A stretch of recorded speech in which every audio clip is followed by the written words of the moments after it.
Recruiting has never been more competitive. Companies aren't just looking for talent, they are looking for the right talent faster than ever before. Behind every successful placement is a recruiting firm balancing relationships, technology, speed, and trust. Today, we are joined by someone who has spent years helping organizations solve those hiring challenges. We are talking about staffing, leadership, recruiting, technology, AI, and where the industry is headed over the next few years. Welcome to another edition of the Smart Office Podcast. I'm your host, Hippolyte Asah. Today, I'm excited to welcome Charles Strouuth from BCI Consulting. Charles, welcome to the Smart Office Podcast. So, Charles, while learning about BCI Consulting, one thing stood out to me. Great recruiting isn't simply about filling positions. It's about understanding both clients, business, and the candidate's long-term success. That's a level of partnership that's difficult to automate, and I'm looking forward to learning more about how you've built your business. So how are you doing today, Charles?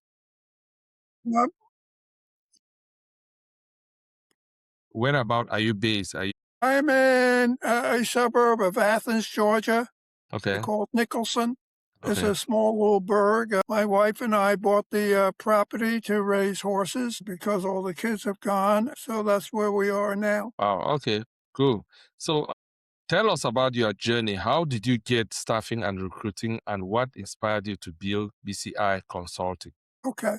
When we started the company because I got laid off from my company, for the company I was working for.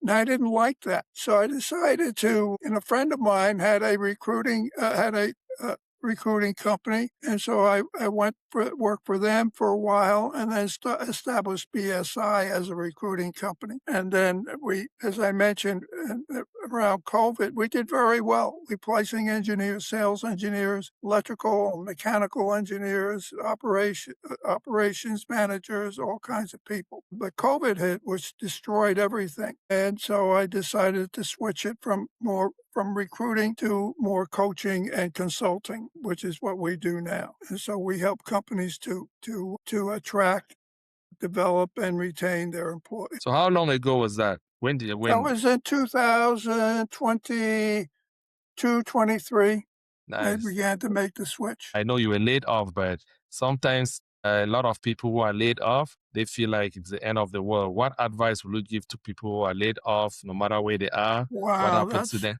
yeah, wow. Because it does. It affected me psychologically. It's a killer. You got to come home and tell your wife you're not wanted anymore, in the employee world and your family.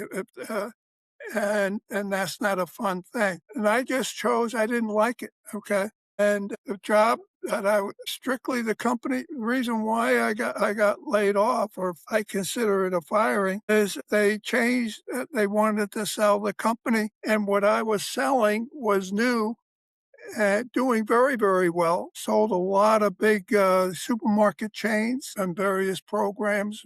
And they just decided they didn't want to do that anymore, and which can happen with private companies. And so they said goodbye to me. Now, it was under very good circumstances in that they gave me 4 months' pay and all that kind of stuff. So I was getting paid, and they helped me go through this job search effort. And I just decided I didn't want to do that. I wanted to work for. So I planned to get into the recruiting business. And then establish BSI and then move on from there. Wow. And that was fun. That was fun. It was fun. So when you look back, you see that was fun. Yeah.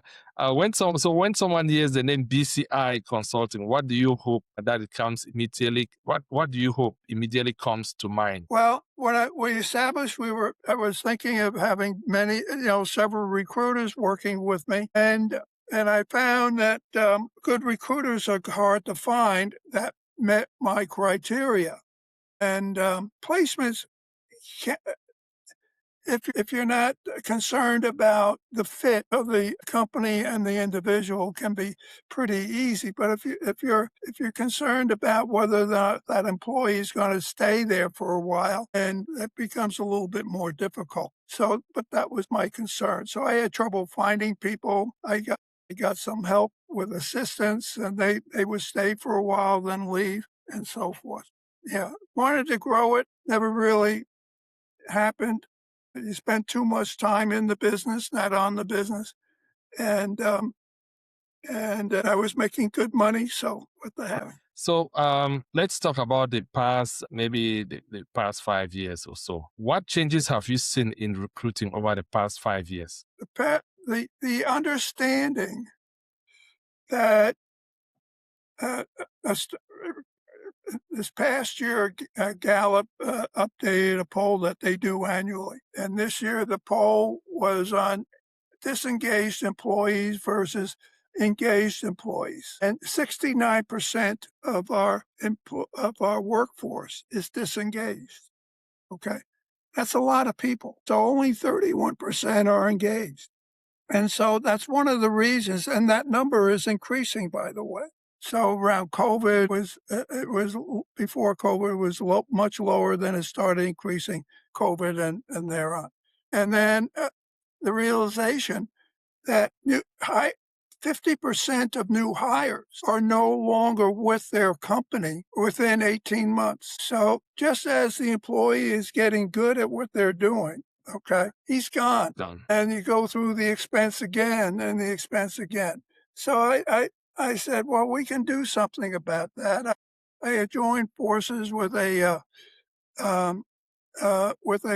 company that offers assessments, DISC motivation assessments and competency assessments, and use them in presenting employees and presenting candidates to employers. And so I use the same tools to work with current employees to make sure they're in the right place, how they do the things they do, the why they do the things they do, and the what of what they do, and we go from there. So and then we've developed a program to help companies take disengaged employees and transform them into engaged employees. So what's the, when you say disengage and engage employees, what's the core difference? What's the main difference that employers are seeing when it comes to engage or disengage employees, and what's causing this percentage to increase? What's the main difference between this What's type of causing employment the disengagement? and what's the difference? What's causing it, and what's the difference between engage and disengage? That's a good question. Yeah. In fact, I did a post today on LinkedIn that probably answers the question. Basically, there are 5 things that reasons why people leave. One is lack of development. 2 is the job isn't what the new hire thought it would be. 3, just a disagreement with company culture, and 4 is a they're doing things that they don't like to do. Their competencies aren't in line. And 5th, which is the major one, 70% of the reason why is management. So the company's own management is the major reason why people leave leave the company. A lot is because of micromanagement, and I don't know if you've ever experienced micromanagement. Yeah. But I have, and it's not easy. Yeah. So you partnership with a team to solve this. Let's let's talk about this. What are the hiring challenges are you what hiring challenges are your clients facing today that they weren't facing several years ago?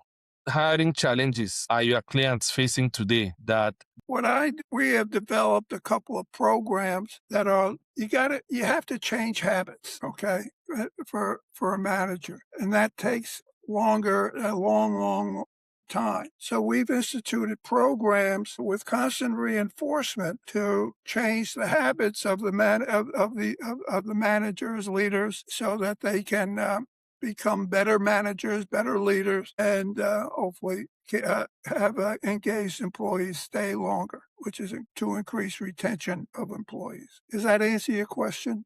yes. So but what are the challenges that when you see your clients, what are the challenges that they are facing today in terms of, is it like talent shortages, candidate expectations, retention, skill work, remote work? Like, what are the challenges? What hiring challenges are your clients facing today that they weren't facing several years ago? The challenges that your clients face. Well, Again, they're looking for engaged employees more so than just hard skills. Hard skills, you have experience in doing the job that you're going into. Might be at a lower level, going to a higher level, but the experience is there and you can perform the skill.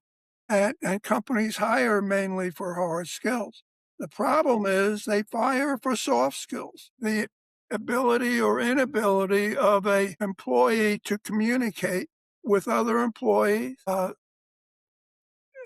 and understand how to best communicate with them, how people are motivated, how your fellow teammate might be motivated versus how you were motivated, and also measuring the competencies that bring success to the job versus not being competent in those soft skills needed to do the job. So we measure all three of those and through assessments to have the right person in the right job so that they are an engaged employee. So when it comes to BCI Consulting, right?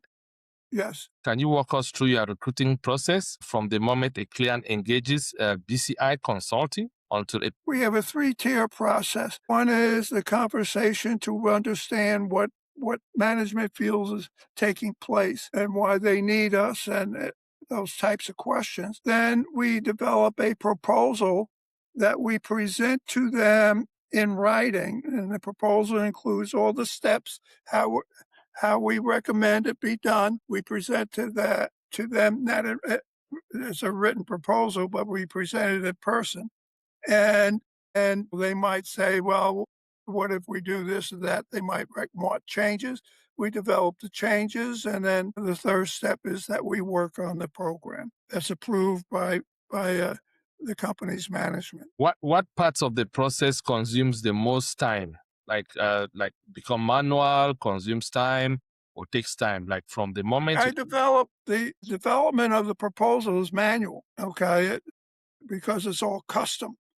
And so I do it. I haven't developed a program that fits all. Okay. It's all custom to the specific needs of the company. cost the So company. that's manual. The implementation of the program or the process that's approved, much of that is automated and depending upon the program that they give. But it's not a one-time meeting, okay? A one-time meeting does little or no good, okay? So it has to be developed over a period of time so that you're changing habits. So if you could eliminate, I know as you mentioned, some parts of it are automated, but as you said, it's a continuous process. You look at it. If you could completely eliminate one repetitive recruiting task, let's say tomorrow, you look at how the process works, what would that be? Good question. I'm not sure.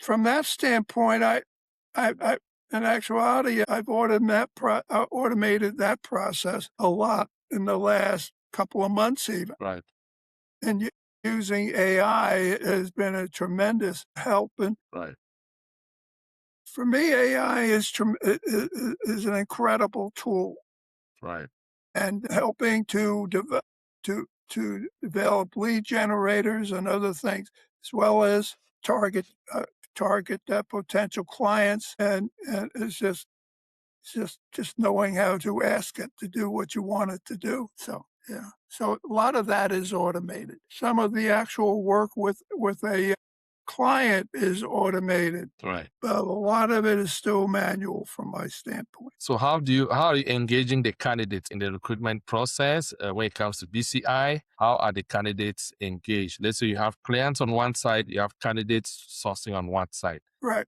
Mhm. How are you sourcing the clients with regards, and how has it changed over time? Well, over finding potential candidates, as again AI can be of assistance. We have developed a 6-step hiring process, which many involves both evaluating hard skills and soft skills, and this process starts with the actual job description. Many job descriptions just offer a bunch of responsibilities, and it's page and a half, a page full of responsibilities, but no accountabilities. So what we suggest that companies do is change that job description to include 3 or 4 KPOs, Right. key performance objectives, even to include when they need to be completed, and put those in the job description. And what happens is you'll get fewer candidates. Okay. But most of the candidates you get from the old system, you wouldn't use anyhow. Okay. They're just answering an ad. By being more specific with KPOs and dates and stuff like that, you're getting a candidate that can do the job more typically. So it's fewer resumes, Right. but better Better candidates. candidates. Okay. And then how the interview process works, and then how to determine and how and when to determine soft skills. We recommend that's done before an actual face-to-face, before an interview, Right. face-to-face interview or in-person interview, and then take the assessments that feel you can go forward, and have the in-person interview, and then make a job offer. And then the next key step is onboarding. Right. Most companies don't know how to onboard. They think an employer orientation which is a 1-hour meeting typically, is all you need to do with onboarding. I have a grandson who was in his first year with KPMG. He graduated a year ago. Okay. And he accepted the job in April with a October start date. Okay. April. They October started started pardon, with in an April. accepted in April with an October start date. They started immediately. That's On 5 months. Yeah, yeah, yeah. But he was just a new college graduate. Okay. So he wanted time off anyhow. Okay. But they spent 5 months onboarding him. That's a long time to onboard somebody. Yeah, yeah.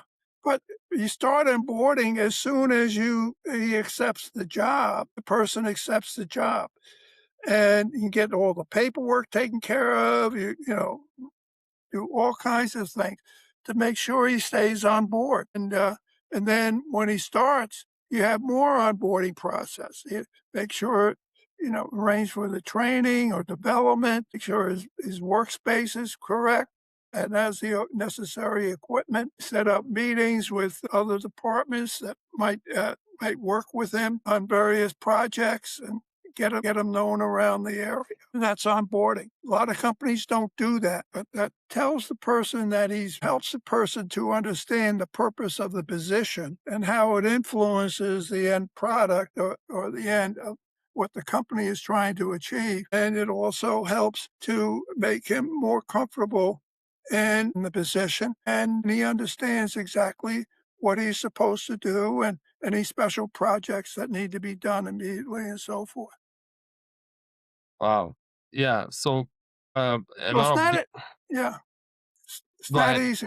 Yeah. Okay. So onboarding is a huge thing there. Why do you think why did it take 5 months on? Why? Well, because they hire a company like he went to hires a couple of thousand college graduates. Okay.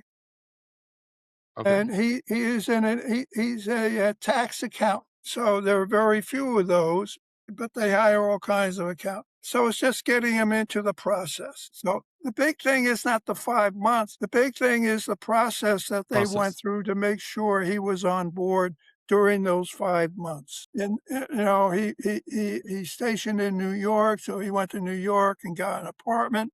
They helped him, just all the way down the line. Right. So how could that have been improved? Is there an area, does BCI Consulting really help with onboarding, and do they improve the onboarding process? Pardon me? Does BCI Consulting help with onboarding, and do they improve or help with the onboarding process? Well, we teach companies how to do it. Okay. We have various resources and teaching and showing them how it leads to having a successful, engaged employee that they want to retain. Okay, let's talk about BCI Consulting and what they are really working on right now. Every company, every green business reaches a point where scaling creates new challenges. You know, when you're scaling a business and you want to grow, what is BCI Consulting most focused on improving right now? What we're working on right now, Or improving? What we're improving is our methodology and developing our programs so that they're custom to the needs of the potential client. And so again, it takes time. All sales take time. This is a complicated sale, Right. so it takes time. It's not a one meeting close, that's for sure. And so takes a while, to set up a meeting for that first consult to understand, which is free, by the way, Right. to understand what the problems are as enunciated by the leadership, and then go from there. And right now, we're working with 2 companies in that process. Yeah. Why has that become a priority? Pardon me? Why has that become a priority? Why has I'm that? sorry. You say you are working on improving your process. Why is that a priority? Well, yeah, the priority is to help these 2 companies. Yes. We do have something. Hold on one second. We do have a problem with our recording. Let me make sure. See, there's a yellow dot there. I want to make sure the recording is going well. Okay, I don't have any error message. So, okay, let's continue. I wanted to make sure because sometimes we talk and it doesn't record. It's a problem. Okay, so let's continue with our process. What I wanted to ask you in the next part was, okay, so you said, can you repeat the answer again just so that I pick it up? Like, why has that become a priority for you to improve? Because if you're not improving, you're going backwards. Exactly. So constant improvement is a priority. Using uh, using new technologies, new learning is increases the value of what I believe I can offer companies and improve the service that is provided to them. So it increases the value of what we're offering. So that's why we're constantly improving. I'm improving how we use AI almost on a daily basis, for example. And then other things, I'm always attending webinars and things like that help give me new ideas and how I can improve the scope of the company and how we service. So if you could solve, this is for BCI Consulting. If you could solve one business challenge this year, what would have the greatest impact? What would that be? If I could solve one business challenge this year for BCI that would have been the greatest impact, what would that be? It would be to help organizations to transform disengaged employees and to engaged employees. Look at That's the sole purpose of what we're about. Wow, that's good. Yeah. So, looking ahead 3 years, how do you see staffing and recruiting evolving from you're going from disengaged to engaged employees? How do you plan on turning that trend? And how do you see staffing and recruiting evolving a couple of years from now? I definitely have to increase the number of employees who will service clients as the clientele grows. Right. And so I put together somewhat of a growth program in that regard. And as we hit certain income levels, then we will start adding other consultants to the picture. We have an admin assistant that we use, and she will become more full-time as time goes on.